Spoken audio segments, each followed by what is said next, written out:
Кыяматка жакын пайгамбар саллаллаху алейхи ва саллям айткан, алымдар барат экен риякөрлүк үчүн, ажылыкка.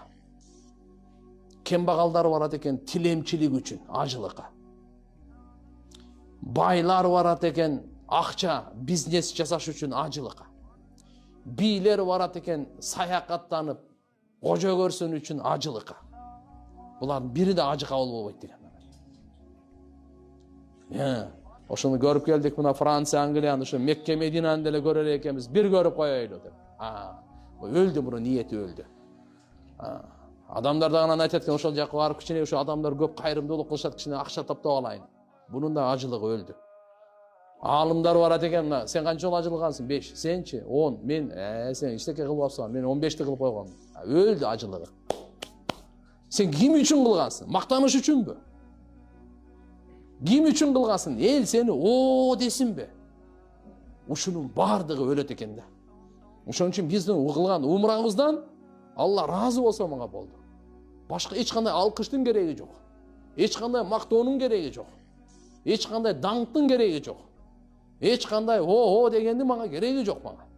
Мага жаратканым Алла Таала мени жоктон бар кылган эле. Атанын белинен чыккан бир тамчы суудан ушундай татынакай, көз, акыл, эс, 160 муун мүчө, 6 санымды аман, сонун кылып жаратты. Мен ошонун ыраазычылыгын эле изденем.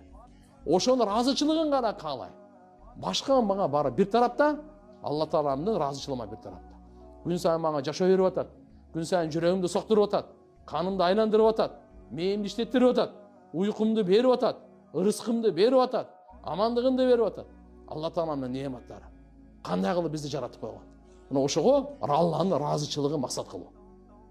Кийин эл мактаса, мактай берсин. Анын зыяны тийбейт. Бирок башында эле биздин ниетибиз бузулуп калса, адамдар ушун мен не дейт экен? Ушулар укту экен, мен ажыга умрага барып келгенимди. Көп билбей калган окшойт.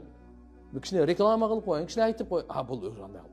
Биздин ниетибиз, максатыбыз жараткан Алла Тааланын ыраазычылыгы үчүн умрага баруу. Ошон үчүн умрачыларга эң биринчи мен өзүмө айтам, экинчи сиздерге айтам, биз ниетибизди оңдойлу. Ушул жерден ниетибизди оңдойлу. Ушул жерден Алла Таалага айтайлы. Дуа кылайлы эки колду көтөрүп. Я Алла, менин ушу кыла турган умрамды кабыл кылгын. Качан кабыл кылат? Качан Алланын ыраазычылыгы көздөлсө, максат кылынса. Ошон үчүн Алла субхана ва таала эгерде кабыл кылган болсо, бүттү. Биздин Алла Таалам дүние маселебиз да чечилет, кабырдын маселеси да чечилет, ахиреттин түбөлүктүү маселеси чечилет.